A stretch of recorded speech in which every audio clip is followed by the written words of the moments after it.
Hello, everyone. I'm Suzanne Castle, creator and founder of The Sparkle Factor. Today is International Women's Day, a global celebration of women and acknowledgement of historical and more recent achievements, as well as an ongoing movement to ensure that women are seen and treated as equals.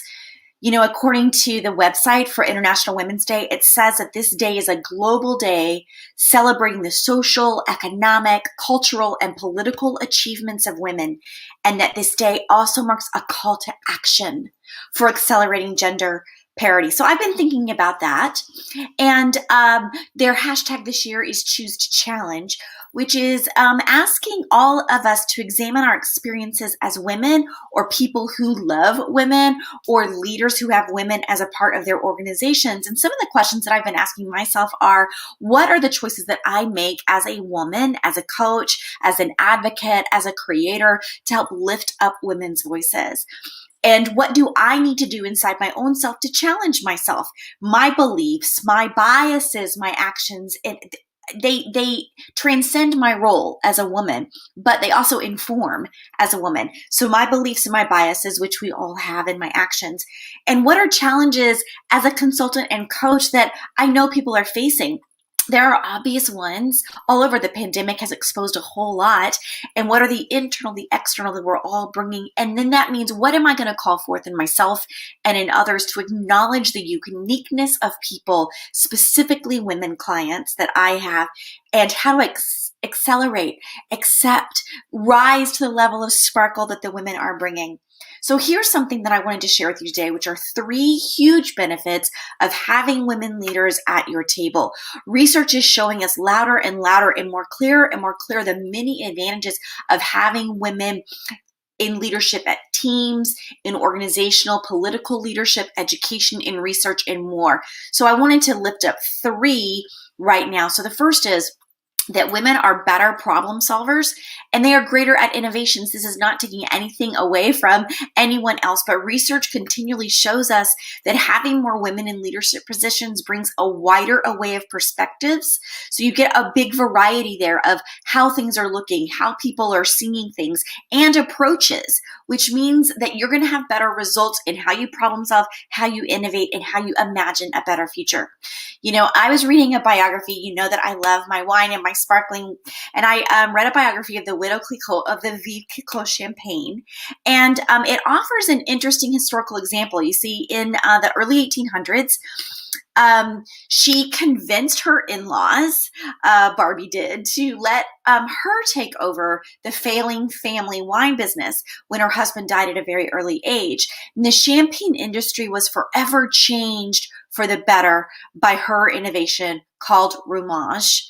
Today, we might call that riddling. But her innovation effectively removed the yeast deposits that made the wine cloudy, creating a clear and far more appealing champagne that came from a woman's idea of innovation. And she also forged ahead to search out new markets that others in the industry were ignoring during a period of war and economic turmoil. So what she did is she transformed this failing family business into an empire, took champagne from a not very appealing novelty product with a limited market, I might add, to the international renown that it enjoys today, all because she was looking at it from a different perspective. The second thing that women bring to the table is increased profitability. There are several studies over the past decade, and recently the Peterson Institute for International Economic Survey, they did 22,000 public companies, and they've all found that the presence of female leaders in top positions of corporate management correlates with increased profitability. That's incredible. The greater gender diversity means that you have higher performance that gets uplifted for everyone in the organization.